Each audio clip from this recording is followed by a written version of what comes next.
Qazax rayonunda ət kəsim məntəqəsində antisanitariya, Diyar adlı qəssab qanunları pozur. Qazax rayonunda fəaliyyət göstərən Diyar adlı qəssaba məxsus ət kəsmə məntəqəsində vəziyyət ürək ağrıdıcıdır. Müşahidələr göstərir ki, burada gigiyena qaydalarına riayət edilmir, antisanitariya halları adi hala çevrilib. Ətin kəsilməsi və satışı zamanı əsas tələblərdən biri işçilərin qoruyucu əlcək və baş geyimindən istifadə etməsidir.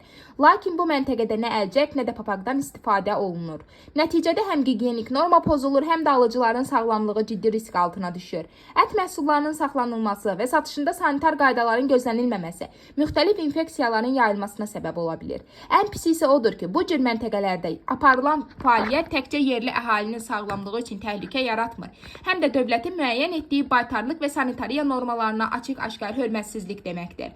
Belə məsuliyyətsizlik ictimai ayişə sayəsində qəbul olunmazdır.